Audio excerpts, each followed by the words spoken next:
అసలు obese are over weight ఉన్న మనుషులు జిమ్కి పోయి ఏం చేయాలో నేను మీకు ఈరోజు చూపిస్తాను. నడవండి. నంబర్ 1, మీరు ఇట్లా ఒక బెంచ్ వేసుకొని హ్యాండ్స్ ఫార్వర్డ్ పెట్టి ఆ బెంచ్ మీద కూర్చొని లేవాలి.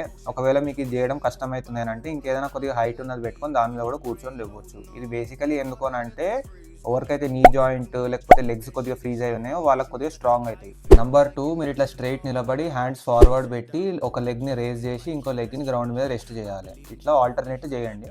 నంబర్ 3, మీరు స్ట్రైట్గా నిలబడి హ్యాండ్స్ ఇట్లా కంప్లీట్గా ఎక్స్టెండ్ చేసి సైడ్కి బెండ్ కావాలి. ఎక్కువ బెండ్ కాకండి, లేకపోతే నడుములు పట్టేస్తాయి. మీరు ప్రోగ్రెస్ అవుతున్న కొద్దీ ఇగో ఇట్లా స్టిక్ యూజ్ చేసి కూడా మీరు ఈ వర్కౌట్ని పర్ఫామ్ చేయొచ్చు.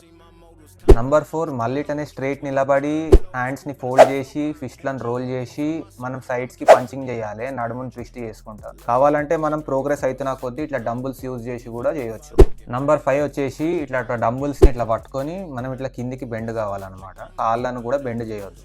నంబర్ 6, ఒక 2 లైట్ వెయిట్ డంబుల్స్ ఇట్లా తీసుకొని హ్యాండ్స్ని బయటికి ప్రొజెక్ట్ చేసి కంప్లీట్గా స్ట్రైట్గా చేసి ఇట్లా డంబల్ కర్ల్స్ కొట్టాలి. నెక్స్ట్ మళ్ళీ 2 డంబుల్స్తోని ఇట్లా మనం సైడ్స్కి పెట్టి ఇట్లా రేజెస్ చేయాలన్నమాట. ఇది షోల్డర్ కోసం బేసికలీ. మళ్ళీ ఇట్లా కంప్లీట్గా స్ట్రైట్ చేయాలి. మీదికి పోయేటప్పుడు మళ్ళీ కంప్లీట్గా కిందికి వచ్చేటప్పుడు ఆల్మోస్ట్ షోల్డర్ టచ్ కావాలి. ఇప్పుడు ఇట్లా ఒక హ్యాండ్ వెనకకు పెట్టేసి లేకపోతే మీకు కంఫర్టబుల్ ఉన్న పొజిషన్లో పెట్టేసి ఇంకో హ్యాండ్ డంబల్ పట్టుకొని మీ హెడ్ బ్యాక్ సైడ్కి బెండ్ చేయండి. ఇది బేసిక్గా ట్రైసెప్ మసిల్ కోసము. స్టార్టింగ్లో కొద్దిగా బ్యాలెన్స్ అటు ఇటు అయితే చేస్తుంటే అలవాటు అయిపోతుంది. మీ రిస్ట్ కూడా స్ట్రైట్ గా పెట్టడం మర్చిపోకండి ఇలా.